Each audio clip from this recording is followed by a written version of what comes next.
आज आपण बघत आहोत इयत्ता 9वीचा भाग 1 दोन चलातील रेषीय समीकरण प्रकरण 5वे। प्रकरण 5वे मध्ये दोन चलातील रेषीय समीकरणे याच्यामध्ये पहिला प्रश्न काय आहे, x आणि y ह्या चलाचे उपयोग करून दोन चलातील 5 रेषीय समीकरण लिहा। x आणि y ह्या चलाचा उपयोग करून दोन चलातील 5 रेषीय समीकरण लिहा। म्हणजे x आणि y चा उपयोग करायचा आणि आपले 5 रेषीय समीकरण लिहायचे। मग बघा पहिले कसे लिहिले, x + y = 10, x + 3y = 13। म्हणजे बघा इथे xy आला, इथे पण xy आला, इथे पण xy आला, इथे पण xy आला, इथे xy आला। तुम्ही संख्या काही पण चेंज करू शकता, फक्त काय करायचे आपल्याला x आणि y चा उपयोग करून 5 रेषीय समीकरण सोडवायचे आहे। तुम्ही बाकी इथे काही पण संख्या घेऊ शकता तुमच्या मनाने, पण आपल्याला काय करायचं x आणि y चाच उपयोग करायचा। प्रत्येक समीकरणामध्ये x आणि y हा कंपल्सरी आलाच पाहिजे।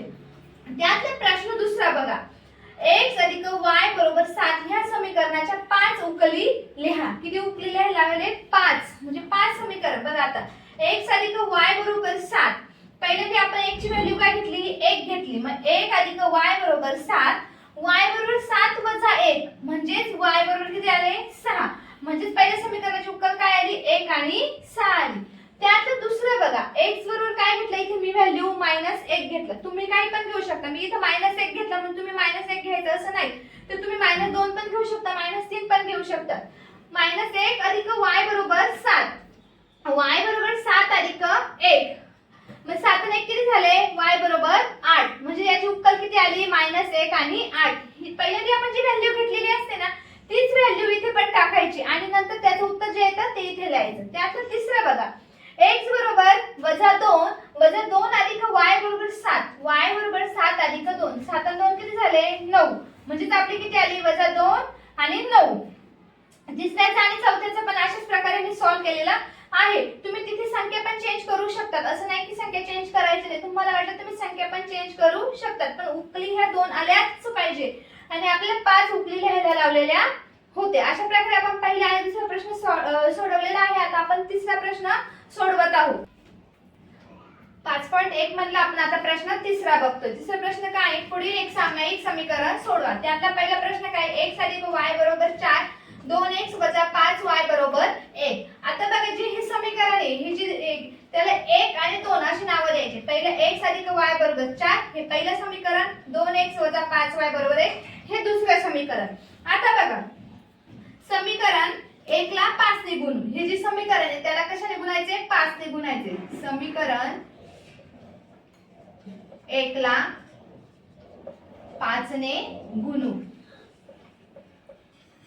असं इथं नाव मेन्शन करायचं। मग आता 5 ने गुणले 5x, पहिलं काय येईल? 5x येईल, 5y येईल आणि 5 चौक 20 येईल। हे झालं तिसरं समीकरण तयार आपलं। किती झालं? तिसरं। आपण काय केलं? याने याला गुणलं तेव्हा आपलं हे अशा प्रकारे आपलं तिसरं समीकरण आलं। बघा आता तिसऱ्याचे आणि समीकरण 2 आणि 3 ची आता आपण काय करणार आहे? बेरीज करणार आहे। समीकरण 2 आणि 3 ची बेरीज करू। इथे लिहायचं समीकरण 2 व 3 ची बेरीज करू।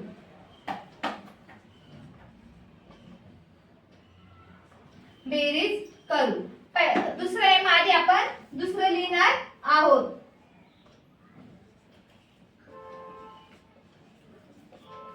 आणि आता तिसरं हे आहे।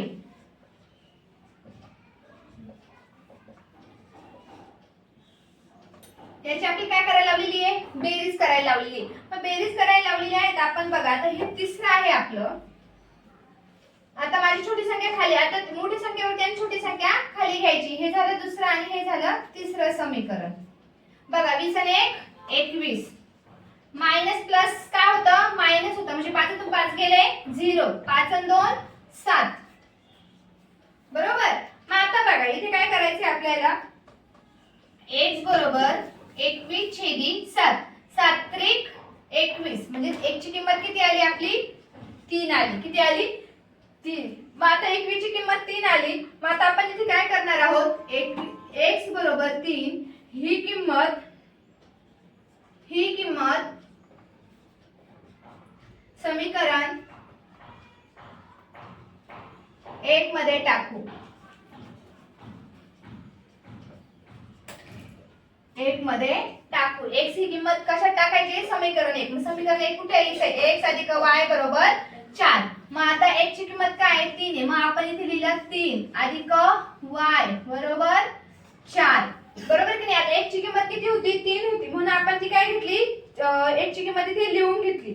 मग आता y इकडे लिहून घ्यायचा. y बरोबर इकडे प्लस तिकडे काय होतं? मायनस. मग 4 वजा 3. 4 3 गेले 1. म्हणजेच y ची किंमत काय आली? 1 आली.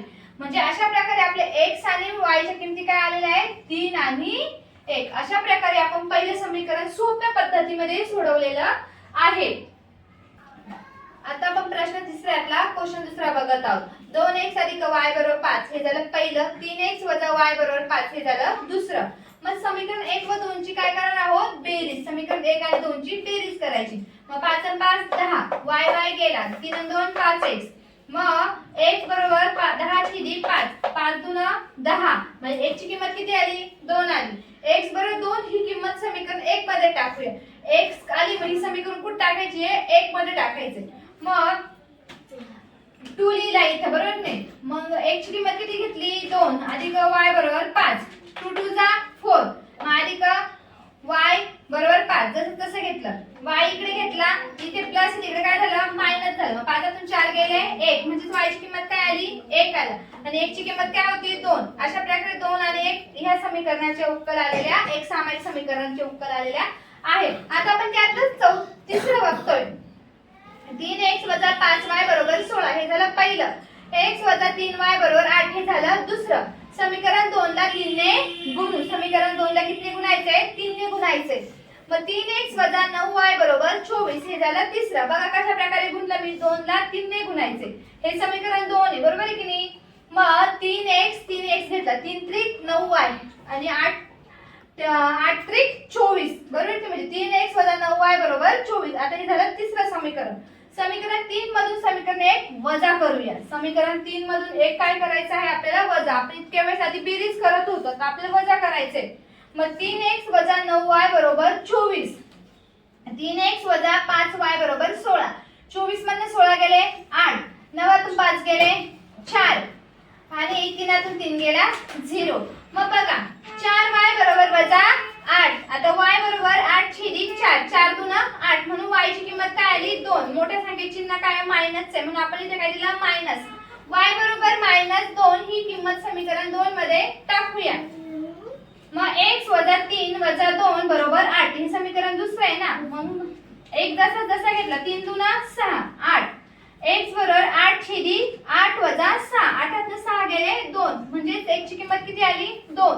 पहिले y ची किंमत काय होती? वजा 2 आणि x ची किंमत 2 आणि वजा 2. अशा प्रकारे एक सामायिक समीकरण आपण सोडवलेलं आहे. दुसरा आणि तिसरा प्रश्न अशा प्रकारे आपण सोप्या पद्धतीने सोडवलेला आहे. आता आपण बघत आहोत चौथा. 2y वजा 1 बरोबर 0. x अधिक 2y बरोबर 0 हे झालं पहिलं. 10x अधिक 15y बरोबर 105 या संख्येला आपण दोन्ही बाजूंनी भागणार आहोत. मग समीकरण 1 ला 2 ने गुणून 2x वजा 4y बरोबर 0. मग हे आलं तिसरं. समीकरण 1 ला 2 ने गुणून पहिले ही जी संख्या याला 5 ने भागून घ्यायचे. तेव्हा ह्या संख्या घ्यायच्या. 5 गुण 10 5 त्रिक 15 आणि 5 ने 105 ला भागल्यावर 21 येतो. हे झालं समीकरण 1 ला 2 ने गुणू. मग हे झालं तिसरं. समीकरण 1 ला 2 ने गुणू. 2x वजा 4y बरोबर 0. मग समीकरण 2 मधून समीकरण 3 वजा करू. मग 2x अधिक 3y बरोबर 21. 2x वजा 4y बरोबर 0. मग 21 घेतला. 4 आणि 3 7 आली. मग y बरोबर 21 छेदी 7. 7 त्रिक 21 3 आला. y बरोबर 3 ही समीकरण 1 मध्ये टाकूया. x वजा 3 3 दून 6. मग x वजा 6 म्हणजे x बरोबर किती आले? 6 आणि y बरोबर किती आला? 3. अशा प्रकारे आपण चौथे समीकरण सॉल्व्ह केलं आहे. आता आपण पाचवे समीकरण सॉल्व्ह करत आहोत. 2x अधिक 3y अधिक 4 बरोबर 0. 2x अधिक 3y बरोबर -4 हे झालं पहिलं. x वजा 5y बरोबर 11 हे झालं दुसरं. समीकरण 2 ला 2 ने गुणू. हे दुसरं आहे ना. हे दुसरं आहे याला 2 ने गुणायचे. 2x 5 दून 10y 11 दून 22 हे झालं तिसरं समीकरण. समीकरण 3 मधून समीकरण 1 वजा करूया. कशातून काय वजा करायचंय? 3 मधून 1 हे समीकरण वजा करायचंय. मग 2x + 10y = 22 हे झालं तिसरं. 2x 3y = 4y हे झालं दुसरं पहिलं समीकरण. 22 नंतर मायनस मायनस प्लस होतं म्हणजे 22 2 4 किती झाले? 26 आणि 10 आणि 3 13 दोनात 2 गेले 0. मग 13 दूना 26 म्हणजे y ची किंमत काय आली? -2 आली. -2 ही किंमत समीकरण 2 मध्ये टाकूया. x - 5 - 2 = 11. x + 10 = 11. 11 - 10 11 + 10 गेले किती उरले? 1. म्हणून x = 1 आला, y = 2 आला. मग 1 2 ही दिलेल्या एक सामायिक समीकरणाची उत्तर आहे. आता आपण बघत आहोत 6वं समीकरण. लाईक करा, शेअर करा, कमेंट करा.